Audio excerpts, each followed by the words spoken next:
우리 다 함께 사도신경으로 우리의 신앙을 고백합니다. 전능하사 천지를 만드신 하나님 아버지를 내가 믿사오며 그 외아들 우리 주 예수 그리스도를 믿사오니 이는 성령으로 잉태하사 동정녀 마리아에게 나시고 본디오 빌라도에게 고난을 받으사 십자가에 못 박혀 죽으시고 장사한 지 사흘 만에 죽은 자 가운데서 다시 살아나시며 하늘에 오르사 전능하신 하나님 우편에 앉아 계시다가 저리로서 산자와 죽은 자를 심판하러 오시리라. 성령을 믿사오며 거룩한 공예와 성도가 서로 교통하는 것과 죄를 사하여 주시는 것과 몸이 다시 사는 것과 영원히 사는 것을 믿사옵나이다. 아멘. 함께 찬송 417장입니다. 찬송 417장 주 예수 넓은 품에.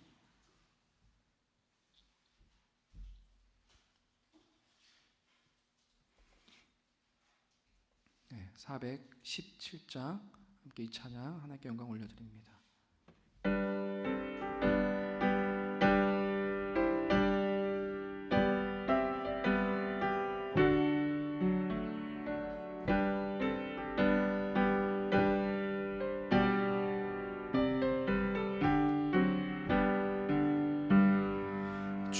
예수 넓은 품에 나 편히 안겨서 그 크신 사랑 안에 나 편히 쉬겠네. 영광의 들을 지나 저 푸른 바다 건너 천사의 노래 소리 내 귀에 들리네. 주 예수 넓은 품에 나 편히 안겨서 그 크신 사랑 안에 나 편히 쉬겠네. 주 예수 넓은 품에 나 편히 안기니 이 세상 악한 세력 날 잃지 못하네. 슬픔과 근심 걱정 이후에 없으리니 시험이 닥쳐와도 나 염려 없겠네. 주 예수 넓은 품에 나 편히 안겨서 그 크신 사랑 안에 나 편히 쉬겠네. 주 예수 죄인 위에 십자가 졌으니 이 반세 반석 위에 나 굳게 서겠네. 밤 지나가기까지 나 참고 기다리며 새아침 동터올 때 주 만나 뵙겠네. 주 예수 넓은 품에 나 편히 안겨서 그 크신 사랑 안에 나 편히 쉬겠네. 아멘. 오늘 우리 주 하나님의 말씀은 출애굽기 14장 15절에서 16절까지 말씀입니다. 출애굽기 14장 15절에서 16절까지 말씀입니다. 네, 함께 하나님 말씀을 읽습니다. 주님께서 모세에게 말씀하셨다. 너는 왜 부르짖느냐? 너는 이스라엘 자손에게 명하여 앞으로 나아가게 하여라. 너는 지팡이를 들고 바다 위로 너의 팔을 내밀어 바다가 갈라지게 하여라. 그러면 이스라엘 자손이 바다 한가운데로 마른 땅을 밟으며 지나갈 수 있을 것이다. 아멘. 오늘 우리가 읽은 출애굽기 24장의 말씀은 하나님께서 모세를 통해 이스라엘 백성을 이집트에서 탈출시킨 그 직후에 펼쳐진 이야기가 기록되어 있어요. 우리가 너무나 잘 아는 사건이 이제 출애굽기 14장에 나오는데 14장의 하이라이트는 뭘까요? 홍해 사건이죠. 홍해. 당연히 홍해를 건너는 사건입니다. 14장 전체를 다 읽지 않았지만은 우리가 너무나 잘 아는 사건이라서 머릿속에서 그 장면이 다 그려지실 것 같아요. 그렇죠? 우리가 잘 알고 있듯이 이스라엘 백성이 애굽을 이집트를 탈출하였지만 순탄하게 광야에서 생활이라든지 그 모든 것들이 평안하진 않았죠. 오늘도 보면은 홍해를 평안하게 순탄하게 건너지는 못했어요. 이집트의 바로가 하나님께 10가지 재앙을 얻어맞고 이스라엘 백성을 보내줬지만은 금세 마음이 바뀌잖아요. 그렇죠? 후회하고 다시 이 백성들을 잡기 위해서 오늘 우리 14장 말씀에 보면은 병거를 타고 기마를 이끌고 이스라엘 백성을 추격합니다. 그렇죠? 그래서 이스라엘 백성은 꼬박 사흘이나 걸린 길이었지만은 이들은 반나절 만에 이스라엘 백성을 따라잡아요. 이 사실을 알아차린 이스라엘 백성은 어떤 반응을 보였나요? 우리가 10절에 보면 이렇죠. 자신들을 이 추격해오는 바로의 군사들을 보고 크게 두려워하고 주님께 부르짖습니다. 여기까지는 괜찮아요. 근데 11절과 12절에 보면은 주님께 부르짖는 것은 잠깐이었어요. 곧 뭘 합니까? 모세를 향해서 원망을 해요. 왜 우리를 이집트에서 끌어내어서 죽게 하냐? 왜 이 광야에서 개죽음을 당하게 하냐?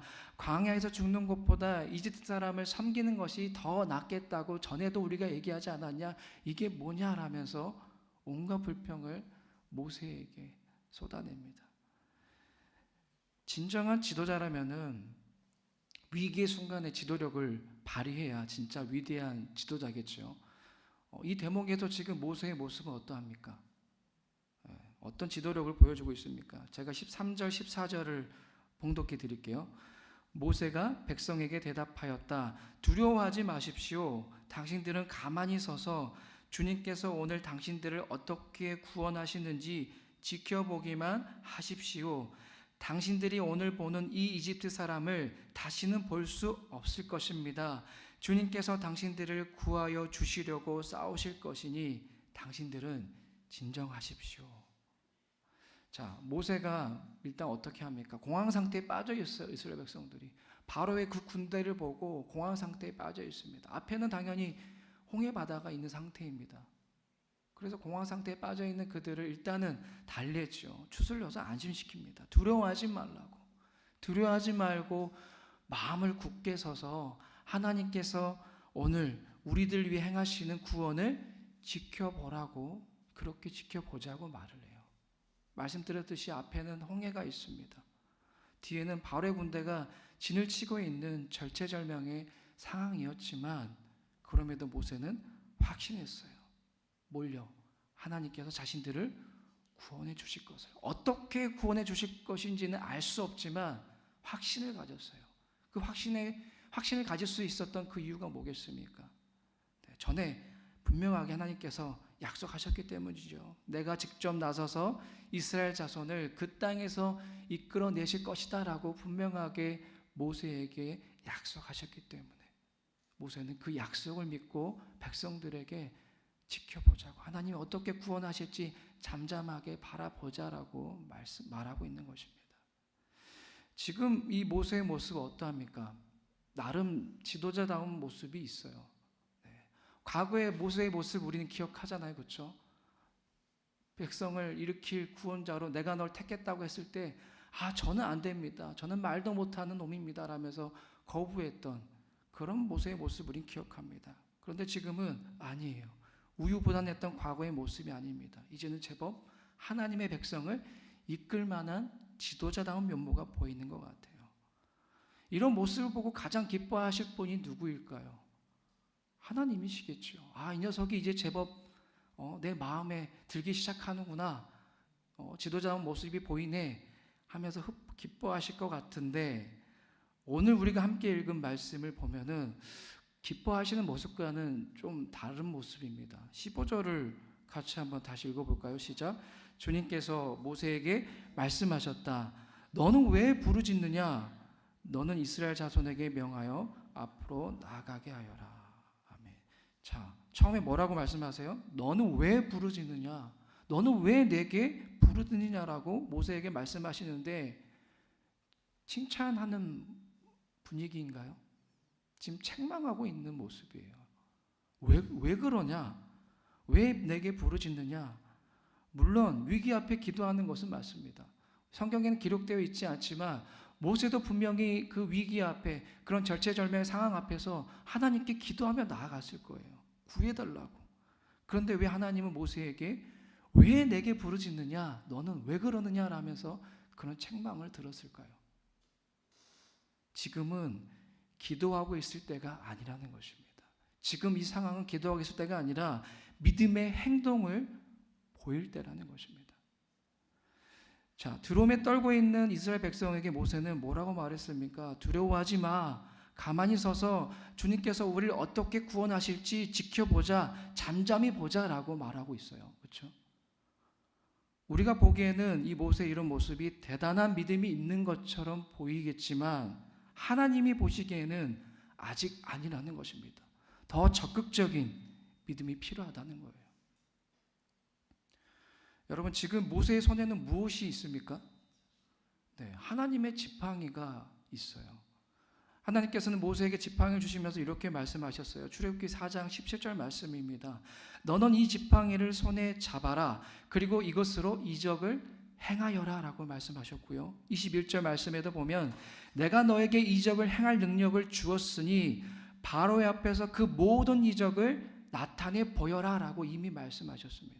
필요할 때마다, 위기의 상황에 닥쳐올 때마다 너는 이 지팡이를 가지고, 내가 준 그 이 지팡이를 가지고 이적을 행하라 라고 말씀하신 거예요. 나를 믿고 어떤 위험을 만난다 할지라도 이 지팡이로 이적을 행하라는 것입니다. 그런데 지금 어떤 상황이에요, 여러분? 앞에는 홍해가 가로막고 있고 백성들 뒤에는 지금 이스라엘 백성을 잡기 위해서 자신들의 장자를 죽였으니까 이집트 군사들이 얼마나 지금 복수심이 불타올라 있겠습니까? 죽을 힘을 다해서 쫓아오고 있습니다. 절체절명의 상황이에요. 바로 지금이야말로 하나님의 지팡이를 들고 이적을 행해야 하는데, 지금 모세는 백성과 함께 우리 가만히 지켜보자. 가만히 서서 어떻게 우리를 위해 하나님께서 일하실지 구원하실지 보자라고 말하고 있는 거예요. 하나님께서 알아서 우리를 구원하실 거야 라는 그럴싸한 명분을 갖고 있지만 실은 소극적인 자세와 소극적인 믿음으로 그 문제 앞에, 그 위기 앞에 숨어 있는 겁니다. 그래서 하나님께서는 그런 모세를 보시고 너는 왜 부르짖고만 있느냐? 왜 망설이느냐? 왜 더 적극적으로 나아가지 않느냐라는 그런 말이 숨겨져 있는 것입니다. 책망하신 거예요. 적극적인 믿음의 행동을 보이시길 원하셨습니다. 그래서 이렇게 할 것을 명하시지요. 다시 15절 말씀을 보면은 너는 이스라엘 자손에게 명하여 앞으로 나아가게 하여라. 그리고 16절은 이렇게 말하죠. 너는 지팡이를 들고 바다 위로 너의 팔을 내밀어 바다가 갈라지게 하여라. 그러면 이스라엘 자손이 바다 한가운데로 마른 땅을 밟으며 지나갈 수 있을 것이다 라고 말씀하시고 명하십니다. 어떻게 하길 원하셨어요? 먼저는 이스라엘 백성이 홍해로 나아가게 원하셨습니다. 그 다음엔 뭐예요? 모세가 지팡이를 들고 바다 위로 손을 내밀어 바다를 갈라지게 하라고 하셨습니다. 그러면 이스라엘 백성이 갈라진 바다 한가운데로 마른 땅을 밟으며 지나가게 될 것이다 라고 말씀하셨어요. 자, 먼저는 뭐라고요? 백성이 앞으로 나아가는 것입니다. 홍해가 갈라진 다음에 나아가는 걸 원하시 아니셨어요. 홍해가 갈라지기 전이지만 나아가라고 명하셨어요. 모세가 진짜 지도자였고 담대한 믿음, 그런 정말 적극적인 믿음을 소유하고 있었다면은 어떻게든 백성들에게 나아가라고, 가만히 지켜보고 있지마가 아니라 나아가십시오. 하나님이 책임져 주실 것이니까 두려워하지 마시고 나아가십시오라고 선포했어야 됩니다. 그러지 못했다는 거예요. 순종하지 못했습니다. 21절과 22절 말씀에 보면은 모세와 이스라엘 백성이 하나님의 명령에 순종하지 못한 모습을 확인할 수 있죠. 하나님의 명령은 이스라엘 백성이 홍해를 향해 앞으로 나아가는 거였는데 21절 말씀에 보면 뭘 먼저 했습니까? 모세가 먼저 바다 위로 손을 내밀었어요. 하나님의 명령은 나아가는 것인데 이스라엘 백성이 그러지 않았습니다. 모세가 먼저 바다 위로 손을 내밀었고 백성들은 뭐하고 있었습니까? 바다가 다 갈라질 때까지 밤새도록 기다렸어요. 다시 한번 말씀드리지만 이스라엘과 모세는 순종하지 못했습니다. 하나님의 그 명령 앞에. 한번 생각해 보십시오. 만약에 모세와 이스라엘 백성이 하나님의 이 말씀에 순종하며 나아갔다면 어떠했겠습니까? 눈앞에 시커먼 홍해바다가 가로막고 있지만 그럼에도 담대한 믿음을 가지고 앞으로 한 걸음만 내딛었다면 어떻게 되었을까요, 여러분? 그 즉시 하나님은 바닷속에 준비해 놓으신 구원의 길을 활짝 여셨을 거예요. 밤새도록 바닷물이 갈라질 때까지 기다릴 필요도 없었을 것이고 모세는 얼마나 힘들었을까요? 팔을 내밀면서 밤새도록 이 지팡이 들고 있어야 되니까.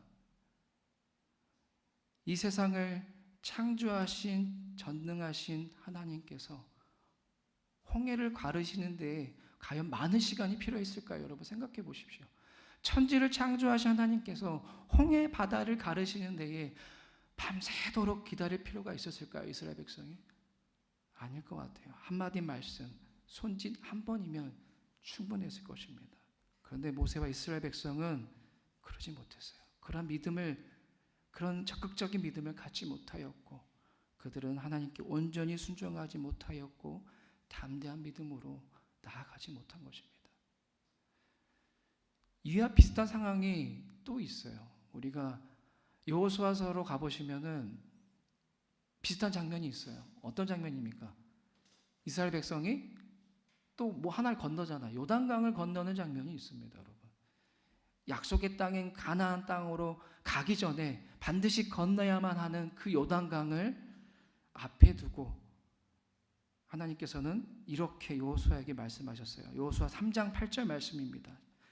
이제 너는 언약궤를 맨 제사장들에게 요단강의 물가에 이르거든 요단강에 들어가서 서 있으라고 하여라 라고 말씀하십니다. 자, 뭐라고 말씀하세요? 언약궤를 맨 제사장들이 먼저 요단강에 들어가서 서 있으라는 거예요. 요단강에 들어가서 서 있으라고. 당시 요단강은 물이 범람하고 있었던 상태였어요. 그 깊이도 알 수가 없었습니다. 물살도 엄청 셌어요. 발을 잘못 디디면은 휩쓸려 갈 것이 분명합니다. 지금 그리고 제사장들은 무거운 언약궤를 메고 있습니다. 물 속에서 몸을 가누기도 힘들었을 거예요. 그럼에도 이 제사장들은 어떠합니까? 하나님께서 명령하시는 그 말씀에 순종하며 나아갔습니다. 요단강이 갈라진 상태가 아닙니다, 여러분. 범람하고 정말 물살이 센 그 상태에서도 이들은 언약궤를 맨 그대로 요단강 앞으로 나아갔어요. 그때 놀라운 이적이, 요단강이 갈라지는 이적이 나타나게 된 것입니다. 사랑하는 여러분, 홍해가 갈라지는 것이나 요단강이 갈라지는 것은 모두 대단한 이적입니다. 이것은 다 하나님이 행하신 일이에요. 그러나 모세의 이 출애굽 세대와 여호수아의 광야 세대는 다른 모습, 다른 믿음의 태도를 보입니다. 모세의 출애굽 세대는 하나님을 향한 믿음은 있습니다. 믿음이 없는 건 아니에요. 믿음이 있지만 그 믿음은 어떠합니까? 불완전해요. 불완전하기 때문에 불순종으로 나아갈 수밖에 없었습니다. 나를 믿고 홍해바다로 담대하게 나아가라라고 명하셨지만 그들은 두려움에 단 한 걸음도 내딛지 못한 겁니다. 그러나 여호수아의 광야 세대는 어떠했습니까? 하나님을 향한 그 믿음이 온전하였기에 순종하는 마음으로 나아갈 수 있었어요. 요단강에 들어가서 서 있어라는 그 명령에 가만히 지켜보고 있겠습니다가 아니라 담대하게 아멘하며 그들은 나아갔을 것입니다. 우린 여기서 중요한 영적 교훈을 깨닫게 돼요. 그것은 바른 믿음은 반드시 올바른 행위가 뒤따라야 한다라는 것입니다. 저를 한번 따라해 보실까요? 믿음은 행동이 증명한다. 네, 믿음은 행동이 증명하는 거예요. 바른 믿음은 반드시 행동이 수반되어야 하는 것입니다. 여기에 대해서 야고보 기자는 이렇게 말했잖아요. 행위 없는 믿음은 죽은 믿음이다라고 분명하게 단언했습니다. 우리가 신앙생활 할 때 가장 힘든 부분 중에 하나가 뭐예요? 내가 알고 있고 내가 믿고 있는 것을 행하는 것이 어렵잖아요.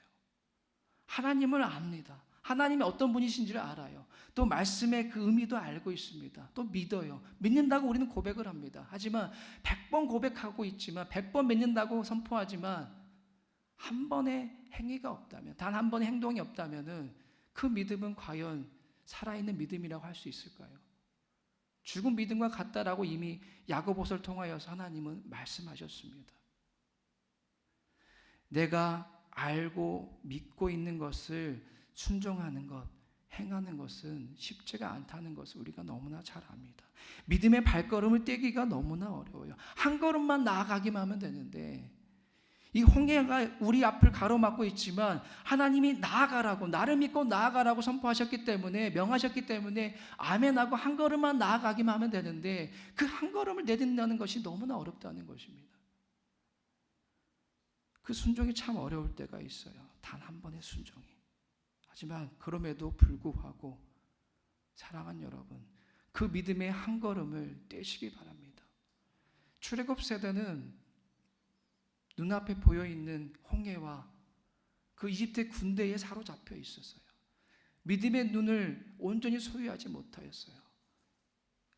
홍해의 눈이 어두워서 바로의 군대의 그 문제에만 주목하고 있어서 그들은 하나님을 바라보지 못하였던 것입니다.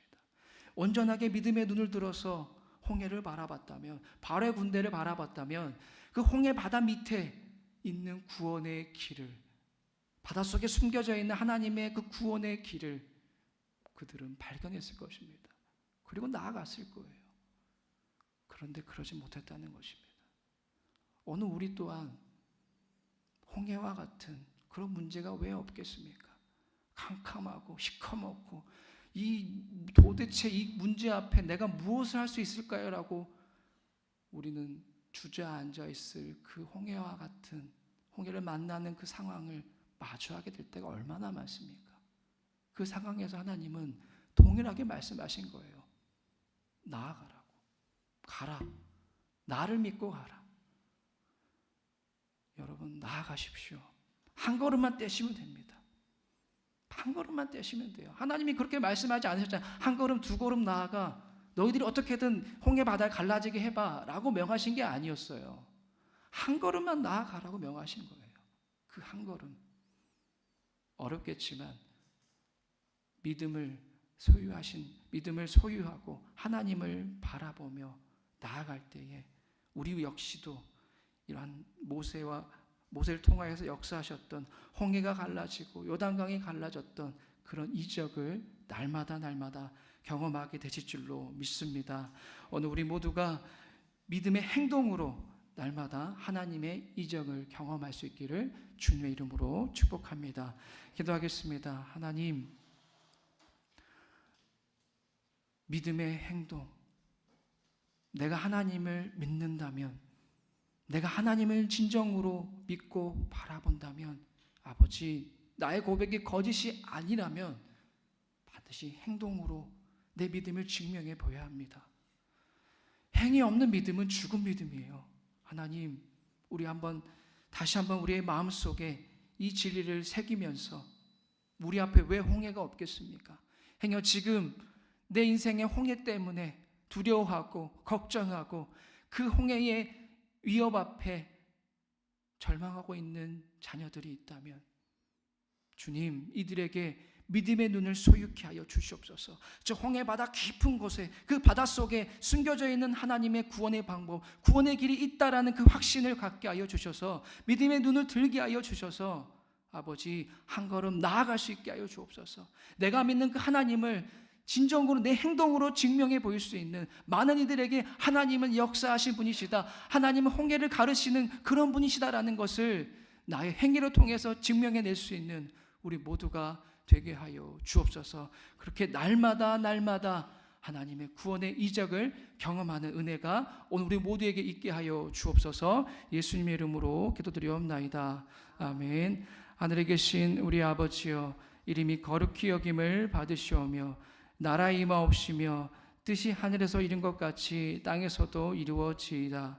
오늘날 우리에게 일용할 양식을 주옵시고 우리가 우리에게 죄 지은 자를 사하여 준 것 같이 우리 죄를 사하여 주옵시고 우리를 시험에 들게 하지 마옵시고 다만 악에서 구하옵소서. 대개 나라와 권세와 영광이 아버지께 영원히 있사옵나이다. 아멘.